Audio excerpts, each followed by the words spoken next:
Mateus 22, a partir do verso 34, quando Jesus fala do grande mandamento, expressando, na verdade, Deuteronômio, capítulo 6, verso 5. A palavra do Senhor diz assim: Entretanto, os fariseus, sabendo que ele fizera calar os saduceus, reuniram-se em conselho. E um deles, intérprete da lei, experimentando-o, lhe perguntou: Mestre, qual é o grande mandamento na lei? Respondeu-lhe Jesus: Amarás o Senhor teu Deus de todo o teu coração, de toda a tua alma e de todo o teu entendimento.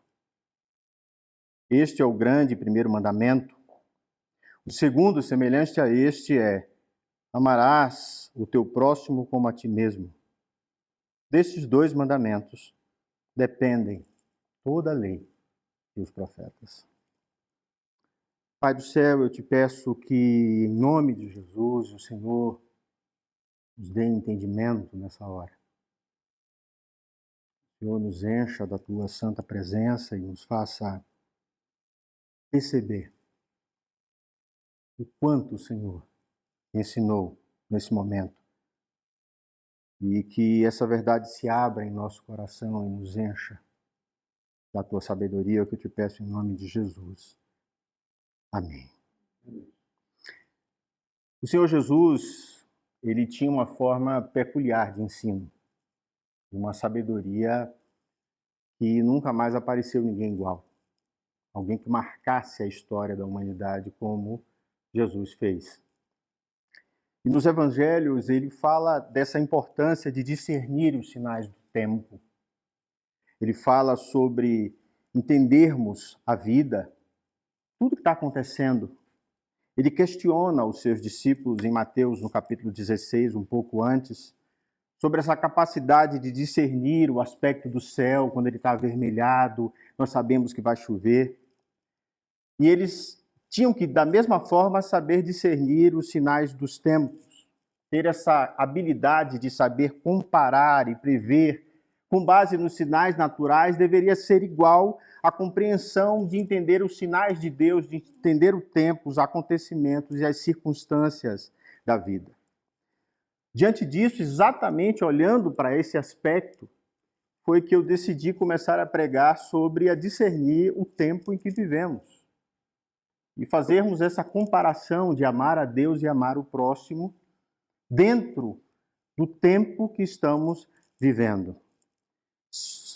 Na semana passada eu falei exatamente sobre essa condição humana, né? Sobre essa espiritualidade sob demanda, sobre um mundo que está completamente voltado para o homem e não para Deus. E essa é a importância desse texto, né?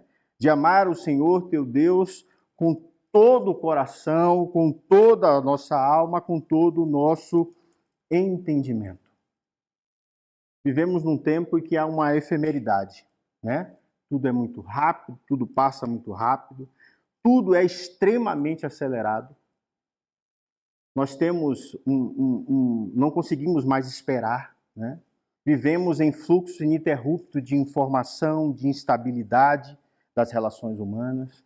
Nós queremos que tudo seja muito rápido, qualquer tipo de demora faz com que o nosso coração se angustie. E isso ainda é pior dentro da vida urbana. Isso multiplica dentro da cidade. É tudo muito mais rápido ainda. Tudo é marcado por uma constante de estar a caminho. Estamos sempre a caminho. Estamos sempre indo. O presente aparece para nós como algo que sempre escorrega das nossas mãos. É tudo muito corrido, né? Até quando a gente se aposenta, a gente fica perguntando assim, meu Deus, eu preciso fazer alguma coisa porque eu não estou fazendo nada, né? Nós temos essa culpa que nos enche o coração. Então, tudo é, na realidade, hoje tudo é muito provisório, tudo é muito volátil, tudo é muito rápido, tudo é suscetível à mudança, e o homem vai nessa efemeridade. Nós caminhamos dentro da sociedade dessa forma. E tudo isso que é rápido invade os vínculos, invadem as relações, invadem os projetos de vida. Há estudos que estão falando que os casamentos nunca duraram tão pouco, né? Duram em média 3 anos. É muito, muito, muito pouco. Passa por essa efemeridade. Passa por essa rapidez da vida. Passa por essas identidades pessoais. Passa por essas relações em que o homem está ligado ao mundo que tem ritmo frenético. E tudo está estabelecido, né, em agendas, notificações, deslocamentos, e a vida se torna essa correria, a gente está sempre a caminho. E a pergunta mais importante é: como eu posso parar para contemplar a pessoa de Deus? Se eu estou sempre correndo. Uma linguagem bem de Jesus é a diferença entre Marta e Maria. Marta correndo, correndo, correndo, correndo, reclamando dos outros que nada faziam e o tempo todo a caminho. Senhor, manda ela levantar para me ajudar, que eu já estou cansada. Marta, Marta, você está angustiada com muitas coisas. Maria escolheu a melhor parte. Esse amar a Deus é que é o lugar onde nós devemos estar. Enquanto o mundo aí do lado de fora vai numa velocidade vertiginosa, nós precisamos encontrar o lugar de parar. Precisamos encontrar o lugar do silêncio, onde nós vamos ouvir a pessoa de Deus. Há um sociólogo chamado Armut Rosa. Ele se debruça sobre esse fenômeno da atualidade, dessa correria que o mundo se encontra. E ele fala sobre aceleração social. O mundo está extremamente acelerado. E ele diz que vivemos numa sociedade onde o tempo é escasso, apesar de nunca termos tido tanto tempo livre como agora. O homem hoje tem muito mais tempo livre do que no passado. No passado trabalhavam 16 horas. Às vezes mais. É uma loucura. A vida era muito mais frenética do que agora. E por que que nós, tendo mais tempo, sentimos que o tempo é cada vez mais escasso? E aí você tem um segundo problema que isso gera, né? Isso gera uma abundância de opções. É isso que traz a nossa maior insegurança. Enquanto no passado a gente só tinha 2 lojas para ir, que era a Mesbla e Sandis, né? Hoje você tem uma quantidade absurda colocada na sua frente, e isso gera angústia. As nossas crianças passam por isso. Enquanto eu só tinha 2 ou 3 brinquedos, ele tem essa infinidade de brinquedos, ela não sabe nem com o que brincar. Ela não consegue nem ter preferências, isso gera angústia. Isso gera o que nós chamamos em filosofia de escassez de presença. Ou seja, não conseguimos viver no presente. Não conseguimos estabelecer os nossos corações aqui, nesse momento, que nós chamamos de agora, de realidade, em que nós estamos vivendo nesse instante. Então o mundo aí lá de fora está desse jeito, angustiado, correndo o tempo todo, sempre a caminho, sempre atrás de alguma coisa, sempre atrás de eventos, e isso reverbera dentro do cotidiano dos homens. Reverbera na sua própria subjetividade, na sua própria vida, na sua própria adoração. E aí você tem um problema sério. Você tem uma exaustão crônica de todas as pessoas. Há um filósofo chamado Ben-Shahar, ele foi premiado com seu livro chamado Sociedade do Cansaço. E ele mostra que a realidade do mundo hoje ela é terrível para os homens. Todo mundo vive exausto. Todo mundo está extremamente cansado. Ninguém encontra tempo para nada. E ele diz que a sociedade de desempenho, que é a sociedade que nós vivemos hoje, é ao mesmo tempo uma sociedade de depressivos. De gente que está sofrendo. De gente que não sabe parar para ver o mundo. para ver as plantas, para ver as flores. Porque se você está sempre a caminho, você está sempre indo buscar alguma coisa que está lá na frente. Você não consegue viver a realidade agora. Você está tão preocupado em produzir a si mesma. Tem uma frase que nas redes sociais é colocada, todo mundo coloca, né? Produzir o melhor de si. Produzir a sua melhor versão. Não tenho a mínima ideia do que isso signifique, né? Porque normalmente está ligado a trabalho. Normalmente está ligado à busca de alguma coisa que está no mundo e não em si mesmo. Não em se conhecer, em saber quem se é. Em saber suas fraquezas, as suas fortalezas, os seus atalhos. Não está ligado a isso. Está ligado sempre ao lado de fora. Então, o tempo que nós estamos falando aqui torna-se um recurso a ser explorado até o esgotamento. Eu tenho que usar todo o meu tempo. Não há mais um espaço para a experiência, não há mais espaço para a vida significativa, não há mais espaço para o silêncio. Por silenciar a alma, por aquietar-se, por esvaziar o coração. Em resumo, olhando aí para fora, o tempo contemporâneo e a vida urbana estão marcados por uma tensão permanente entre aceleração e vazio. Quanto mais você acelera, mais vazio você sente. Quanto mais você alcança, por um momento você sente uma certa alegria, mas depois aquilo vem, logo depois vem o esvaziamento novamente. Há uma desconexão da família, há uma desumanização. Hoje, olhando para esse mundo aí do lado de fora, eu quero falar sobre amar a Deus sobre todas as coisas em tempos de espiritualidade fragmentada. O homem está fragmentado. O homem está dividido entre o seu trabalho, a sua vida de religião e adoração, as suas relações de amizade. Não há mais uma única compreensão da vida. A vida ficou completamente fragmentada.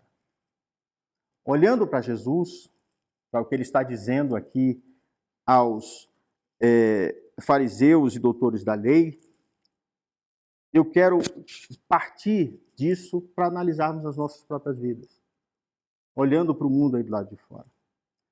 Quando Jesus foi questionado sobre qual seria o maior mandamento da lei, a sua resposta foi clara e direta: amar a Deus com todo o seu ser.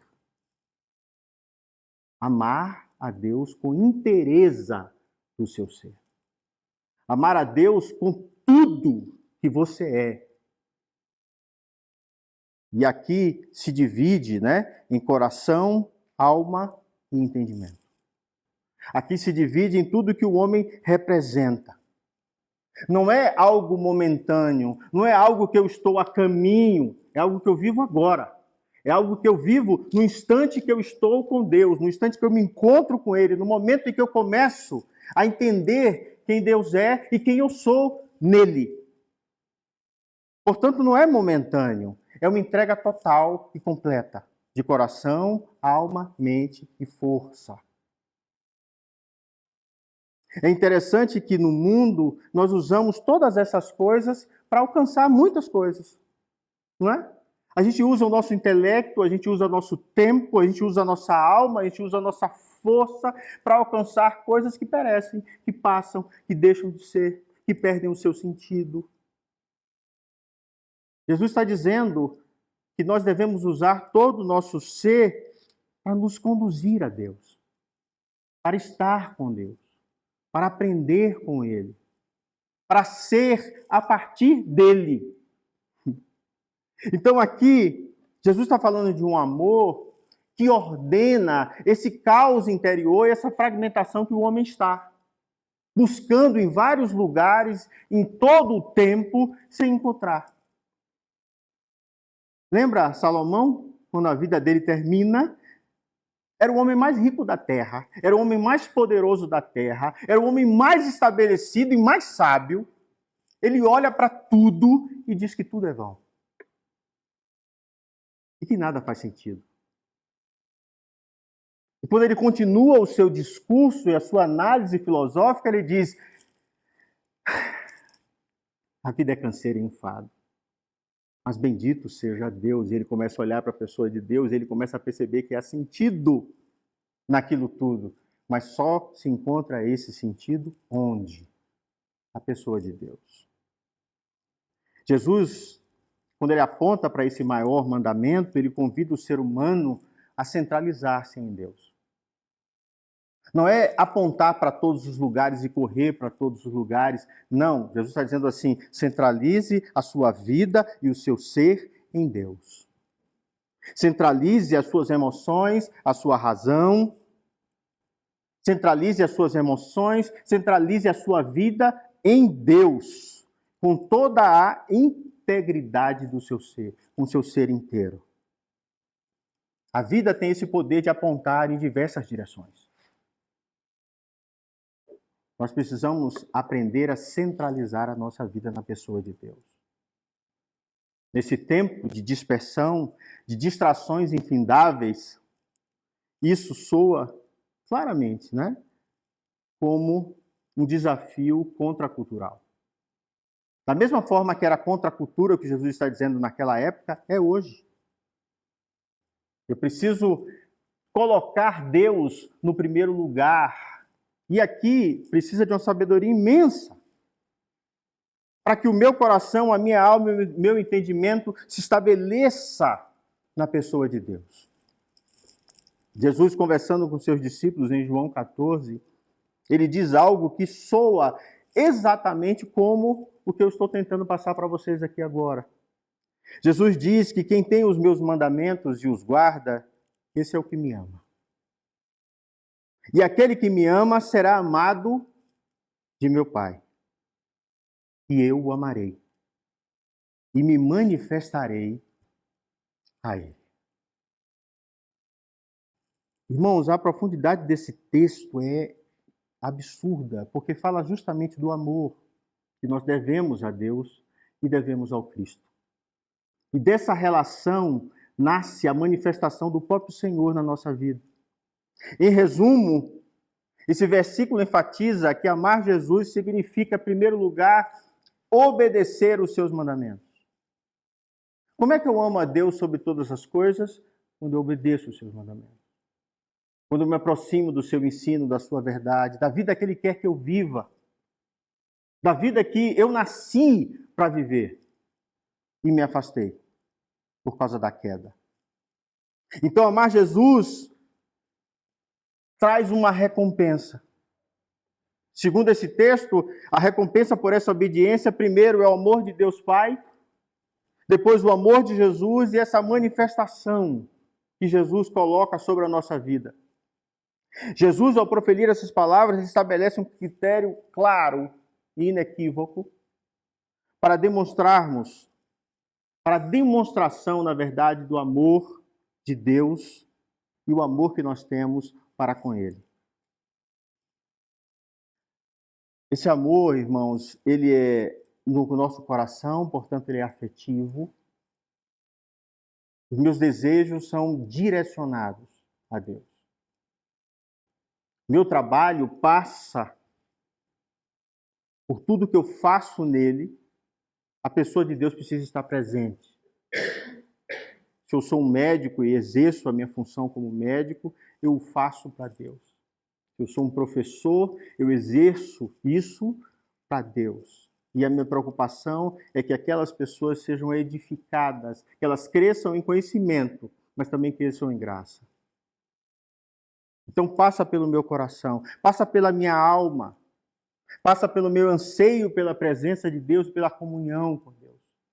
Davi, quando ele olha para a pessoa de Deus, ele diz que melhor é um dia na presença de Deus do que 1000 em qualquer outro lugar. E nós passamos 1000 dias em vários lugares, atribulados, correndo, trabalhando, sendo que uma única coisa necessária, disse Jesus. Aprender a descansar na sua presença. Aprender a descansar na sua comunhão. Essa relação com Deus e esse amor também passa pelo meu racional, pelo meu entendimento. É um amor que busca compreender, refletir o que Jesus disse, como nós fizemos agora na EBD. Eu tentar fazer as comparações entre a minha vida e o que ele está dizendo, entre o mundo e o que Jesus está dizendo. E a partir do que eu discernir dele, eu passo a viver a minha vida prática, real, diariamente. Soren Kierkegaard, ele vai dizer que a pureza de coração é querer uma só coisa, a vontade de Deus. Irmãos, isso aqui parece fácil, né? Mas a grande verdade é que nós queremos muitas coisas. Todos nós. Nós ansiamos por muitas coisas. Mas a vontade de Deus, que é principal, que é a essência da minha relação com Ele, essa é muito difícil. O coração é o centro das vontades, né? Das minhas emoções. Kierkegaard ensina que o coração dividido, ele é incapaz de amar verdadeiramente. Você já percebeu que as empresas, eles começam a deixar claro que você precisa vestir a camisa? E chama as pessoas agora de cooperadores. Que você precisa vestir a camisa inteiramente. Você precisa se dedicar inteiramente. Você já percebeu que as pessoas vivem isso na pele e recebem prêmios, sabe? Você acha que isso vem de onde? Como é que eles conseguiram perceber que uma pessoa que se entrega completamente ao trabalho, ela produz mais do que todas as outras? Você acha que isso vem de onde, irmãos? Vem disso aqui. Porque quando você se entrega com interesse de ser a Deus, você produz muito fruto para Deus. Eu não estou dizendo que você deve abandonar seu trabalho e não produzir no seu trabalho, nem isso que eu estou dizendo, não. Eu estou dizendo que essa força, isso que é ensinado a usar lá fora, você tem que usar para Deus. Que é o lugar correto onde você deve buscar. Não há. Porque lá, no máximo, no fim, vão lhe dar uma placa, vão lhe dar uma honraria e acabou. E com Deus, você produz para a eternidade. Jamais cessa, nem quando você morre. Tudo que você produz em Deus é para a eternidade. E nós perdemos essa dimensão. Porque nós somos fruto desse tempo. Nós somos frutos desse mundo que nos molda segundo a vontade deles. Segundo a construção deles. Só quem busca a Deus como única finalidade alcança a pureza de coração. Jesus deixou isso claro no ensino aos seus discípulos. Percebe o quanto nós somos divididos? Percebe o quanto nós ficamos fragmentados nesse mundo? E o quanto o mundo vai nos conduzindo, pegando as nossas emoções, os nossos desejos, as nossas afeições, que deveriam estar voltadas para Deus e são voltadas para o mundo? Você acha que os marqueteiros não estudam o coração humano? Você acha que eles não sabem as cores que eles devem usar nas propagandas? As frases que eles devem dizer para despertar o seu desejo? Você acha que o diabo não sabia quando olhou para Jesus e disse assim: transforma as pedras em pães?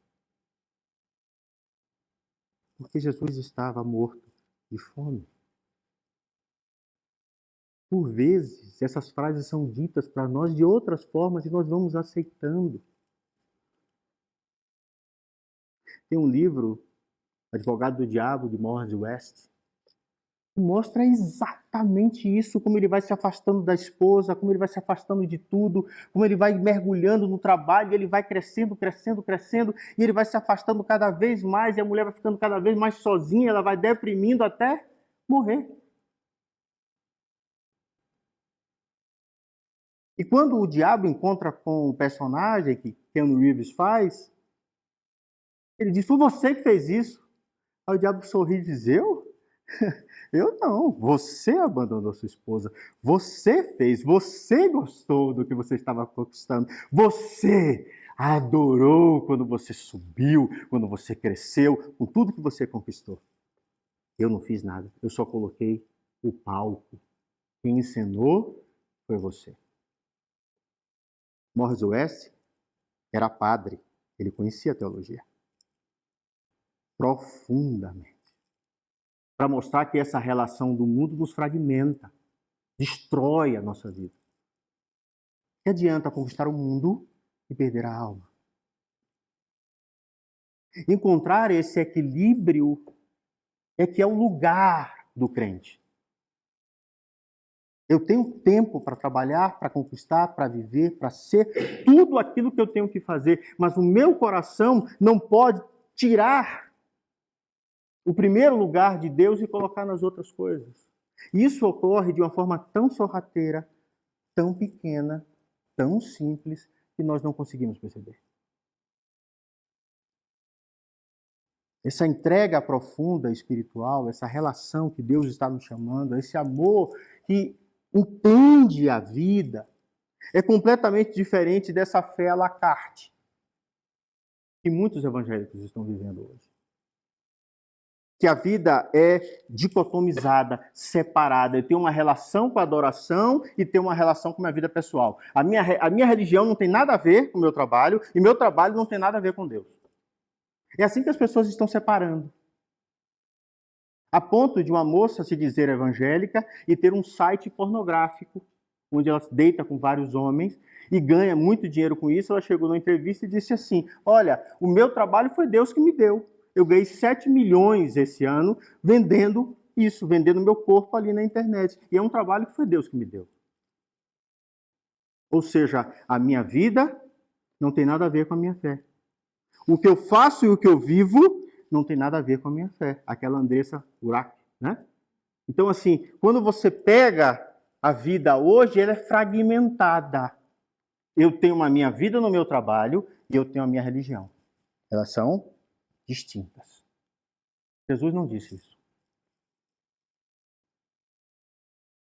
Entende? Eu estou dando um exemplo hiperbólico para mostrar para vocês como as pessoas pensam hoje no mundo. O meu trabalho não tem nada a ver com a minha vida pessoal. Então, a vida dessas pessoas estão fragmentadas. Trabalho, lazer, fé, amizade, e eu vou separando a minha vida. E eu vou vivendo dessa forma. E minha fé se torna, então, um produto. Deus vai me dar aquilo que eu quero. E se eu quero é muito dinheiro vendendo o meu corpo, Deus vai fazer parte disso comigo. Você entende como isso está completamente longe de amar a Deus sobre todas as coisas? Eu estou dando um exemplo. Mas eu poderia falar de milhares de outros. Essa semana eu vi um batismo e a igreja pegou, batizou 500 pessoas ao mesmo tempo. Você está achando que pegou todas as pessoas, botou e... Não, pegou um tobogã e as pessoas desceram escorregando e todas entraram na água e foi aquela festa. E eu falei, meu Deus, o que é isso? Uma igreja evangélica.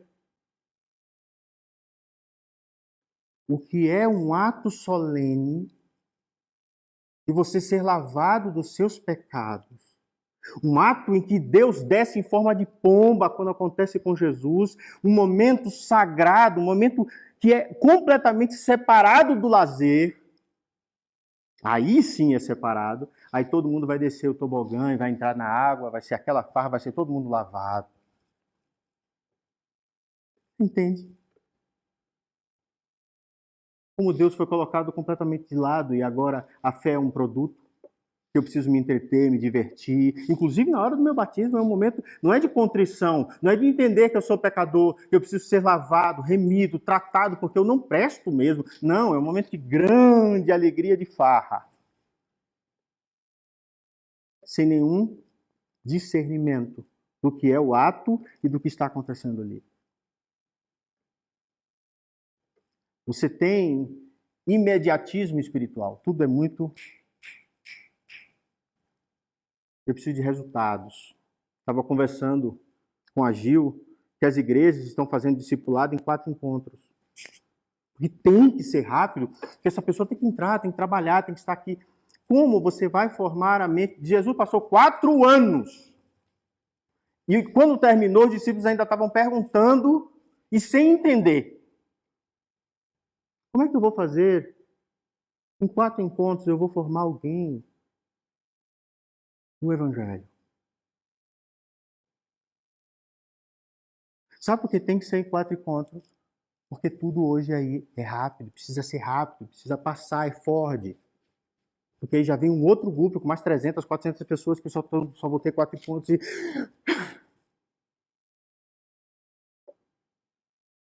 Sabe andar com Jesus pelos caminhos?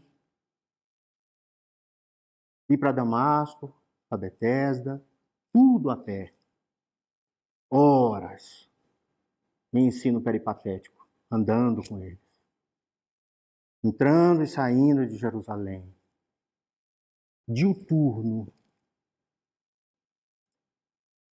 Percebe como isso está longe hoje? Como cada um vive a sua própria vida e não se miscuem, não se misturam. A minha preocupação é quando eu olho para tudo isso e não vejo as pessoas dizendo assim, olha, isso está errado.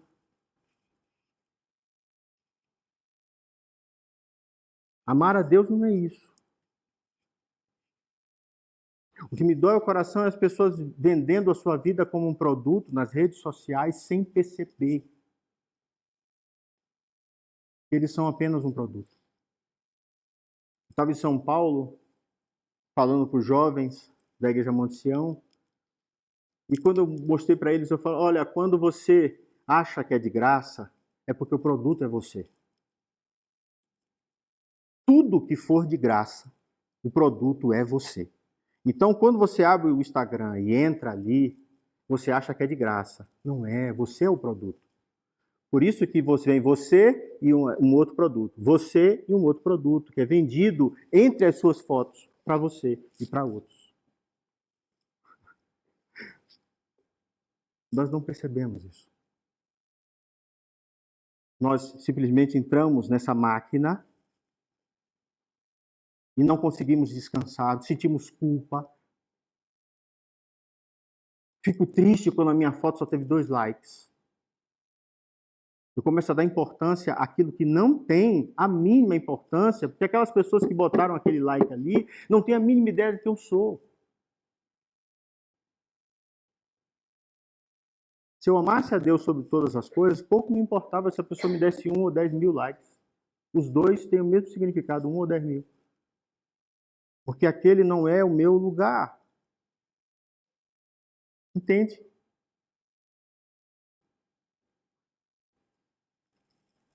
O mundo hoje diz que o tempo todo você tem que performar. Você tem que ser o melhor de si, a melhor roupa, a melhor forma de falar. Você melhor, melhor, melhor, melhor. A espiritualidade é a mesma coisa. Passa pela performance, pela forma de ser ali, sempre exagerada. E quando eu olho para o Evangelho, é justamente o inverso. Amar a Deus não exige performance. Quem é que pensava assim? Quem era performático? Os fariseus. Eles eram performáticos. Eles eram perfeitos. A ponto de Paulo dizer, olha, quanto à lei, irrepreensível, eu sou fariseu.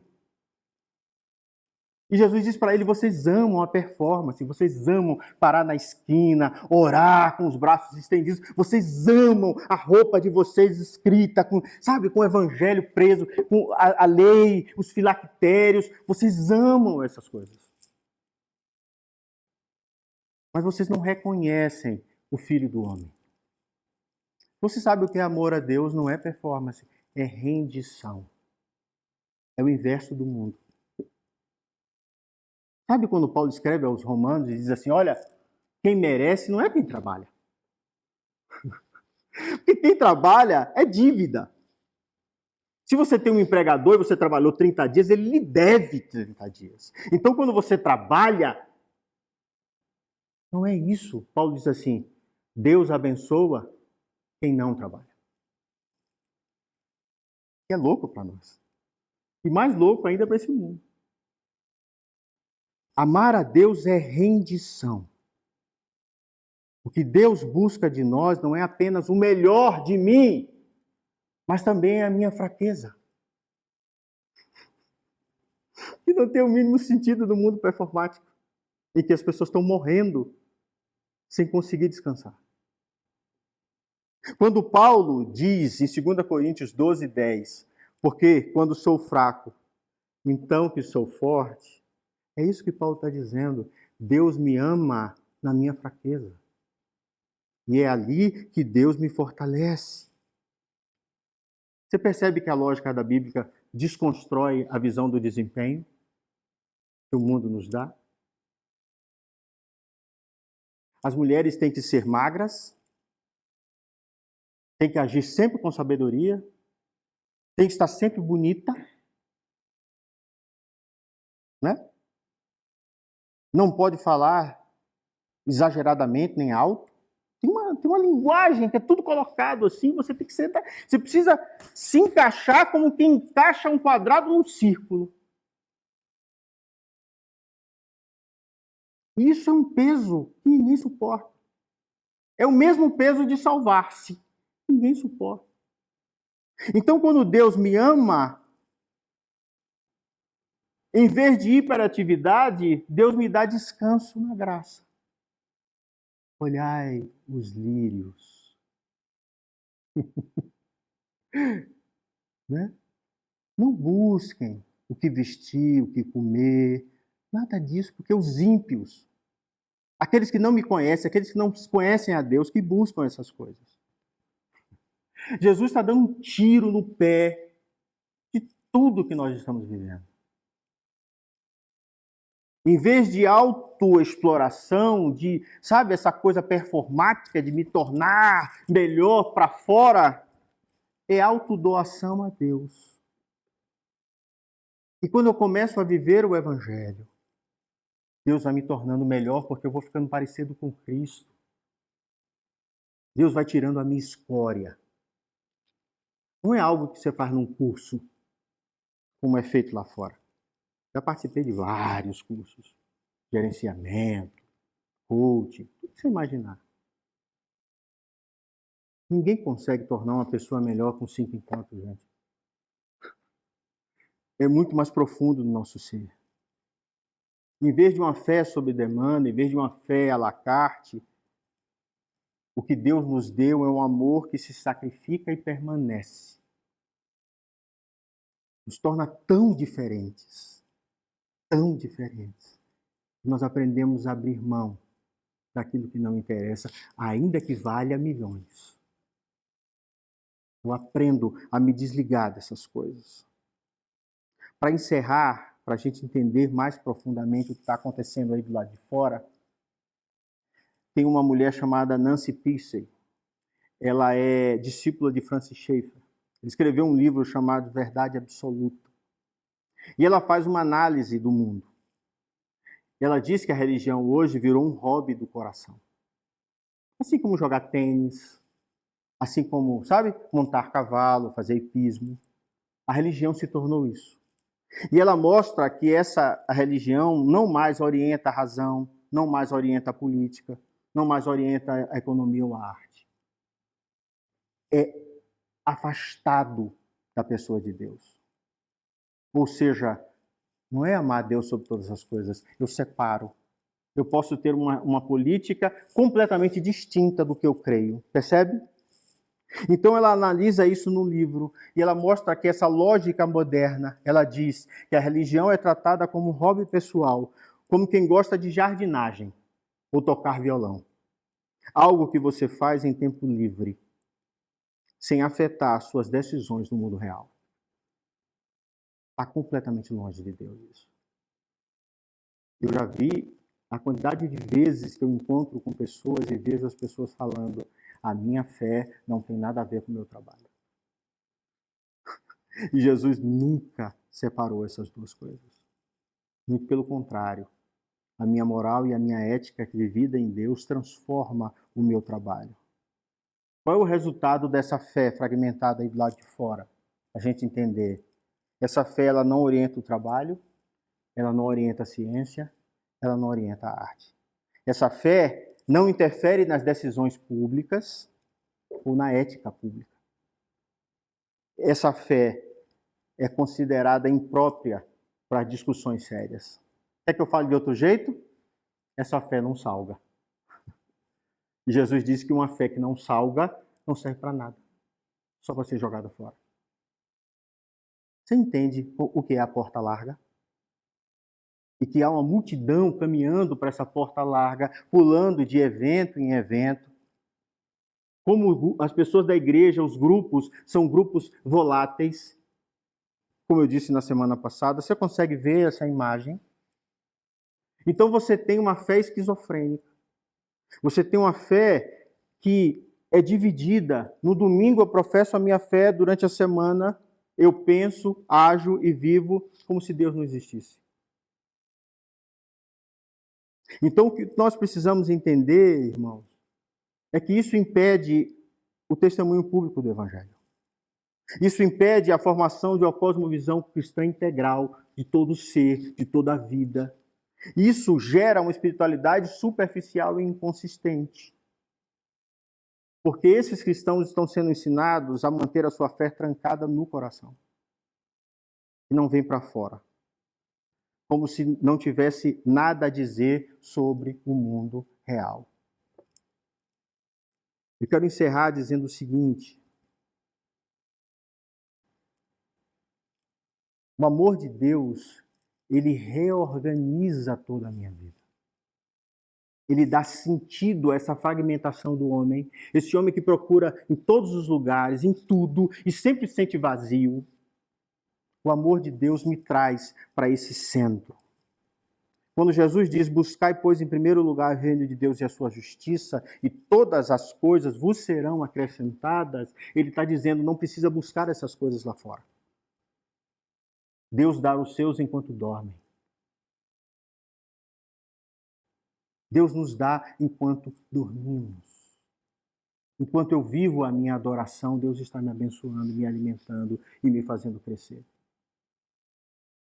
Quando eu gasto a minha mente para entendê-lo e viver a sua verdade, as coisas do mundo se tornam fáceis. Você não precisa tomar um curso para aprender a ter relações humanas melhores no trabalho. Se você se aproximar de Jesus, quando você chegar no seu trabalho, você vai saber lidar com aquela pessoa terrível, que ninguém gosta, e com aquela pessoa maravilhosa que todo mundo acha o máximo. Você não precisa de um curso para isso. Você precisa de evangelho. Você vai aprender a dar o seu melhor, porque você aprendeu a exercer as coisas com excelência, porque você faz para Deus. Quando você ama a Deus sobre todas as coisas, um reflexo direto da sua própria sabedoria, do seu agir, do seu amor, daquilo que você multiplica enquanto sabedoria, que você doa, a comida que você dá ao pobre, o alimento que você dá ao que necessita, todas as suas relações são transformadas. Mas não como um fim último do seu trabalho, mas para que Deus seja adorado. Você acha realmente que o apóstolo Paulo precisava de um curso desses? Tem uma socióloga chamada Simone Weil. Ela faz vários ensaios sobre a fé, sobre Deus, sobre várias coisas. E ela tem um livro, em português seria Primeiros e Últimos Anotações, Primeiras e Últimas Anotações, que ela vai dizer o seguinte: a atenção verdadeira é a forma mais rara e pura de generosidade. Ela está falando sobre uma discussão sobre a atenção e o tempo. De outra forma, ela está dizendo assim, uma escuta verdadeira, quando você para, está inteiramente na presença da pessoa, e a pessoa está falando, e você está ouvindo-a com toda a inteireza do seu ser. Essa é a maior forma de generosidade. Quando você trabalha e exerce o seu trabalho com toda a sua atenção, com todo o seu presente, essa é a maior forma de generosidade. Vamos falar de outro jeito? O propósito da vida não pode ser prazer ou status. O propósito da vida tem que ser adorar a Deus. E se eu dou atenção plena a Deus, com todo o meu ser, aqui eu tenho a base de todo amor genuíno. E o oposto da pressa espiritual do mundo, de tudo que está acontecendo do lado de fora. Lembre-se, toda vez que você recebeu a atenção plena de alguém, você se sentiu como existisse. Essa pessoa me viu. É exatamente como Deus age com você. É essa atenção plena que Deus lhe dá e que você precisa dar de volta. Portanto, a escolha diária desse amor supremo de Deus e amá-lo sobre todas as coisas não pode ser um sentimento ocasional nem momentâneo. Ele é uma decisão contínua e integral. Eu decidi seguir Jesus. Eu decidi carregar a cruz. Eu decidi amá-lo em todas as circunstâncias. Eu decidi que eu vou viver a minha vida, todos os momentos, em Deus, em Cristo, orientado pelo seu Espírito. Mas, no entanto, isso exige esforço, renúncia e alegria. Parece contrário, mas é verdadeiro. Eu preciso me esforçar para isso. Eu preciso me dedicar para isso e devo fazer isso com alegria. Porque isso vai me libertar de toda essa desordenação que o mundo tem, dessa fragmentação que nós estamos vivendo. Eu vou aprender a ter essa inteireza no meu ser. E a minha desorientação vai se transformar em orientação. Porque Deus vai ser o meu centro. Eu vou gravitar ao redor da pessoa de Jesus, do seu ensino, da sua verdade. Eu não consigo pregar sem aplicar, né? 4 aplicações rápidas. Pastor, eu entendi. Amar a Deus sobre todas as coisas é entregar a minha vida de forma inteira. E todas as áreas, seja política, seja as relações do mundo, tudo tem que passar pelo crivo da vontade e da sabedoria de Deus. Como é que eu vou fazer isso? Primeira coisa, aprenda a repousar na graça. Sabe quando você está naquela correria e a vida parece que está arrancando o seu ar? Quando você tem muito trabalho, muita coisa para fazer, o que eu quero dizer para você é que você não precisa performar para ter a Deus. Você só precisa parar e repousar na graça dele. Você só precisa parar e dizer assim, Senhor, eu não estou aguentando. Eu não suporto. E Jesus vai te amar mesmo na sua fraqueza. Vai lhe amar do mesmo jeito. Segunda aplicação, desligue essa cultura da autoimagem que é colocada aí do lado de fora.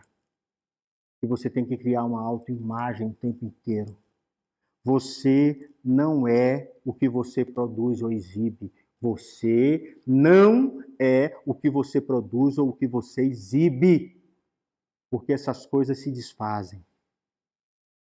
Eu tenho amigos que eram podres de ricos. A casa vivia cheia. O pai fez uma manobra errada, comprou o que não devia comprar, e aí a prefeitura cortou os anos que ele tinha de contrato e ele ficou com milhares de postes, de fio, de tudo, de caminhões, tudo. Entrou em falência, em 2 anos ele não tinha nada. E a primeira coisa que ele disse foi assim, todos os meus amigos desapareceram. Você não é o que você produz. Você é o que você é em si mesmo. E a única pessoa que te ama assim é Deus e Cristo. E aqueles que realmente te amam. Terceira aplicação. Reeduque sua espiritualidade. Reeduque a sua espiritualidade. Troque o imediatismo por práticas profundas. Deus não responde assim. Às vezes ele vai demorar. E você precisa trocar essa rapidez por lentas e constantes momentos de oração, meditação e e silêncio. Nos grandes momentos da vida de Jesus, ele se isolava. Ele ia para o Getsemane. Ele passava longas horas em silêncio. Nós estamos fazendo o inverso. Quando as coisas apertam, nós viajamos, queremos ver coisas, vamos ao cinema, assistimos um filme, fazemos tudo o contrário. E aí, quando a angústia nos destrói, aí eu falo, não, agora eu não posso fazer mais nada disso, eu tenho que ficar quieto. E às vezes já está em depressão. Entende o que está acontecendo? Então aprenda a reeducar a sua espiritualidade. Por fim, a última. Ame a Deus com integridade, com inteireza do seu ser. Busque um amor que envolva toda a sua vida, tudo que você é. Mesmo nos dias em que você não sentir nada. Deus não está aqui, eu não estou sentindo Deus, eu não tenho ninguém, eu estou sozinho nesse momento, as coisas estão difíceis. Nesse dia, ame a Deus com a inteireza do seu ser, porque Ele vai estar perto de você, Ele vai estar te ouvindo. E na hora certa, assim como Jesus, quando Ele passou pelo seu sofrimento, Ele correu aos discípulos e disse, vocês não podem orar comigo?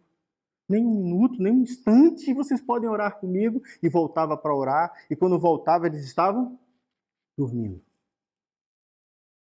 Mas todas as vezes que ele foi à presença do Pai, o Pai estava lá e o ouvia. E o texto bíblico em Lucas 22 vai dizer que ele viu os seus anjos e esses o serviram e o alimentaram e prepararam ele para a caminhada da cruz. Com Deus não é diferente. Então, até quando você estiver sem sentir nada, quando as coisas estiverem bem difíceis, essa é a hora de você amar Deus com todo o seu ser. Porque você vai ver que no tempo certo as coisas vão mudar. Vamos orar? Pai do céu, nós te damos graças, ó Deus, por tua palavra. Te pedimos que na autoridade do nome de Jesus, o Senhor nos encha com a tua presença. E assim como o Senhor ensinou no passado, Senhor, nós possamos olhar para o mundo e discernir tudo que está acontecendo aí do lado de fora. Como os homens são amantes de si mesmos, como tudo que está acontecendo, Senhor, fazer com que nós nos voltemos para fora. Nos ensina a colocar o Senhor em primeiro lugar, como centro das nossas vidas. Nos faz caminhar em Jesus, nos seus passos, no seu ensino, na sua verdade. É a nossa oração, Senhor. Em nome do teu Filho amado Jesus que oramos. Amém. Receber a bênção, queridos, que a paz e a graça do nosso Senhor e Salvador Jesus Cristo, que o amor insondável de Deus, nosso eterno Pai, e as benditas consolações do Espírito sejam sobre vós, irmãos, aqui no Lago Norte, e sobre a Igreja de Cristo espalhada sobre toda a terra, agora e para todo sempre. Amém. Deus abençoe a sua vida e lhe dê uma excelente semana. Em nome de Jesus. Amém.